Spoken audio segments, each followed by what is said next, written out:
O Minnesota Timberwolves dominou o Los Angeles Lakers e mandou eles para Cancún. Sejam muito bem-vindos ao Papo DR, esse aqui é a análise do Guizão. Chegamos com mais um vídeo que esse playoff está realmente pegando fogo e, para surpresa de muita gente, o Minnesota simplesmente despachou o Los Angeles Lakers. Então, se você ainda não é inscrito no canal, aproveita, já se inscreve, já deixa seu comentário aqui também sobre até onde você acha que o Minnesota vai depois de deixar o Lakers para trás. Né? E aproveita aí, se quiser, dá uma hypada nesse vídeo, que quanto mais gente receber esse vídeo, mais a gente continua produzindo e o canal está crescendo e eu estou muito feliz com todos vocês por aqui. Tá? Lembrando que esse vídeo fica na playlist de análise do Guizão, tem a playlist do Papo DR, que todo dia eu e a Gabriela estamos aqui para falar o que de melhor aconteceu, principalmente da NBA, mas também de basquete em geral, de outros esportes, né? Enfim. Hoje aqui o assunto é esse Minnesota que realmente jogou demais, aproveitou uma vantagem de tamanho que tinha, né? E a gente vai ver hoje aqui como eles exploraram a defesa dos Lakers, também explorando a vantagem de tamanho, né? Qual que era a leitura que eles tinham, principalmente a depender de como a defesa do Lakers estava. Mas antes disso, só queria passar para vocês alguns números aqui, né? De como eles aproveitaram realmente essa vantagem de tamanho. Começando pela questão dos rebotes, né? Só em rebotes ofensivos, o Minnesota Timberwolves dominou na série, né? 65-48 em rebotes ofensivos, né? E isso se traduz em pontos de segunda chance, que é o que a gente tem aqui, 94-69 para o Minnesota Timberwolves, né? E também pontos no garrafão. Ou seja, tinha essa desvantagem de tamanho, ainda mais no último jogo. O J.J. Redick decidiu nem colocar o Jackson Hayes em quadra. O único pivô, um pouco de ofício, que jogou foi o Maxi Kleber, que jogou 5 minutos no último jogo. Ele não tinha jogado ainda com a camiseta do Lakers e fez sua estreia nesse jogo aí, simplesmente um jogo de tudo ou nada, né? Mas pontos no garrafão, 250 na série, ou seja, 50 pontos por jogo no garrafão para o Minnesota Timberwolves, contra 174 dos Lakers. Por uma conta rápida aqui, dá cerca de 42 pontos no garrafão por jogo. Desculpa, menos até 35 pontos no garrafão, né, fazendo essa conta de cabeça aqui nesse exato momento. Então, assim, o garrafão foi um problema, os homens altos foram um problema, né? O Rudy Gobert, no último jogo, fez talvez o melhor jogo da carreira dele em playoffs, com 27 pontos e 24 rebotes, né? Mas os outros dois fatores foram o Naz Reid lá no começo da série, com as bolas de 3, mas também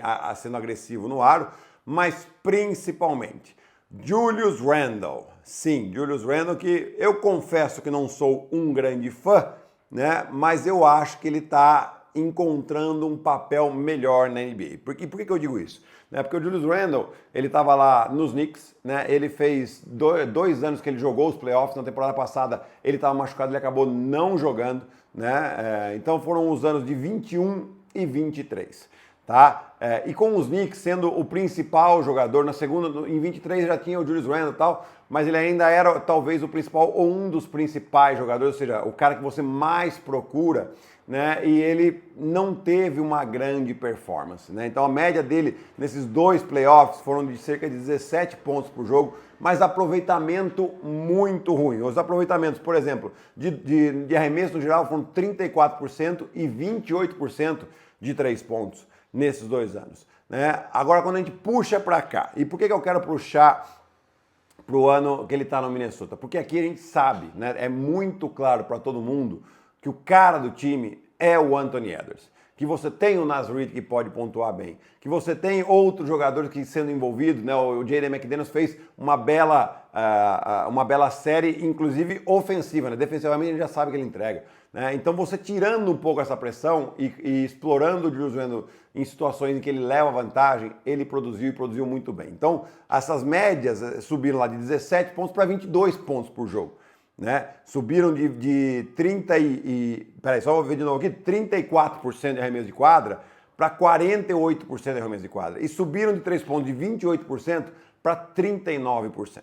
Tá? Então, assim, são números excelentes e, inclusive, são números melhores do que o Karl Anthony Towns teve nos playoffs do ano passado.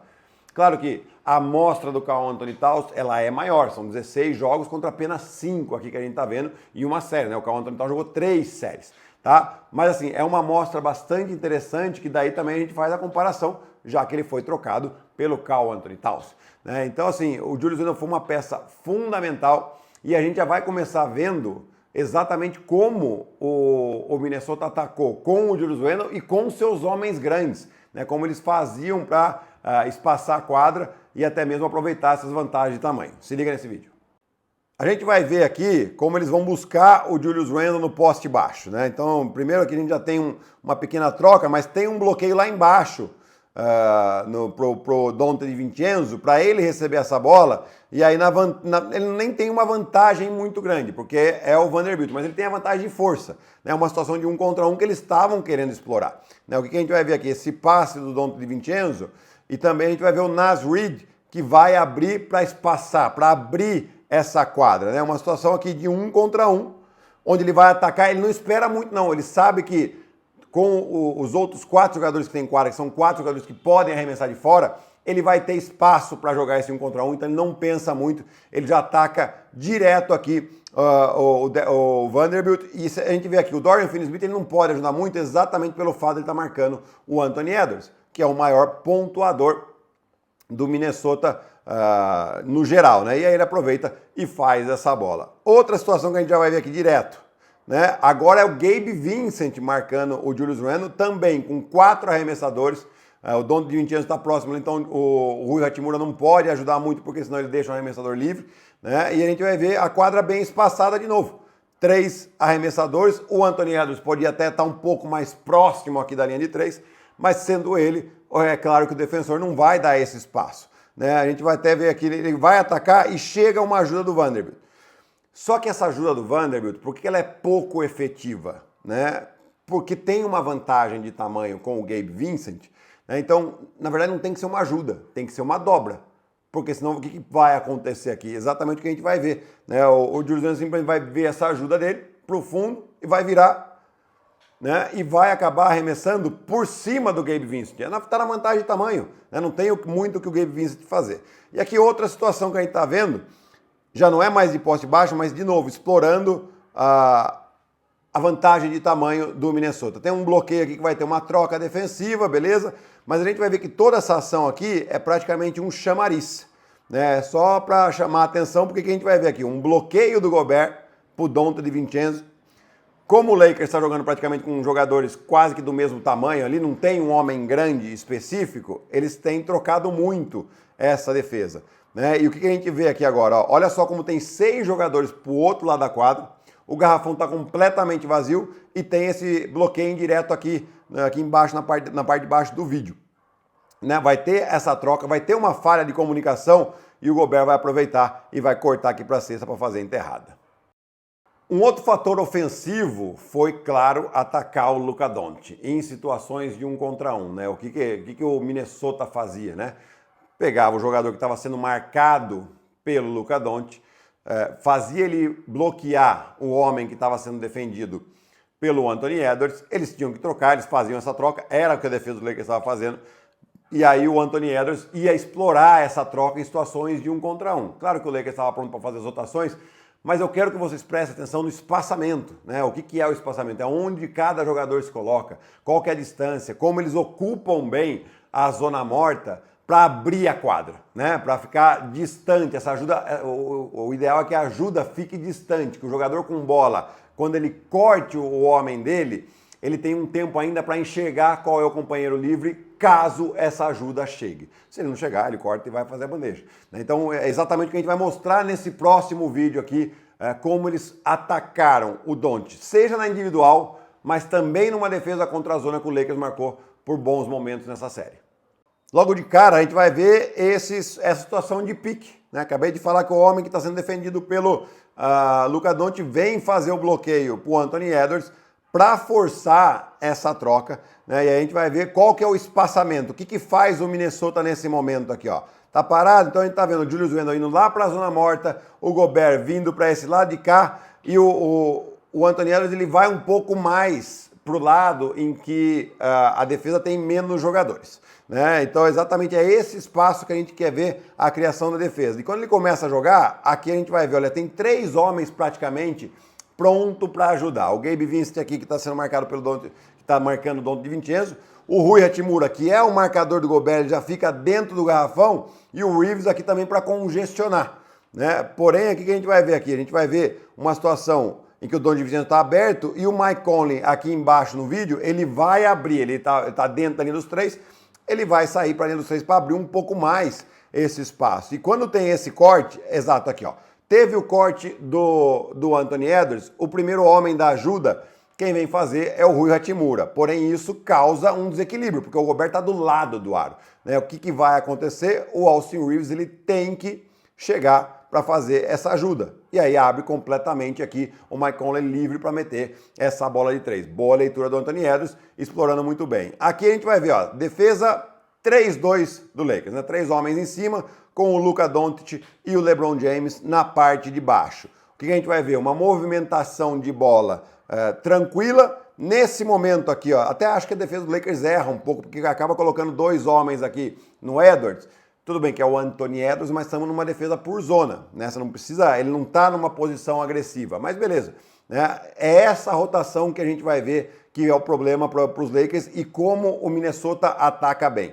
Né? A bola voando de mão em mão, ou seja, vai ter um passe aqui, né? A gente está vendo o LeBron, ele vai ter que subir para que o Julius Randle não receba essa bola, até voltando um pouquinho, e o Dorian Finney-Smith já está pronto para sair no Mike Conley, que é um arremessador. Certo? Então daí o que vai acontecer? Essa bola vai girar de mão em mão até chegar no Jaden McDaniels lá do outro lado. E aqui é onde que está a vantagem, ó. Exatamente aqui, ó. O Doncic ele sai, ele está um pouco em desequilíbrio, né? E a gente vai ver o Jaden McDaniels, ele nem pensa, ele ataca automaticamente para a linha de fundo. E aí o trabalho do Gobert que a gente vai ver logo em seguida. O que o Gobert faz? Ele tá com o LeBron nas costas, ele segura mais um pouco o LeBron nas costas, para quê? Para que não tenha como recuperar.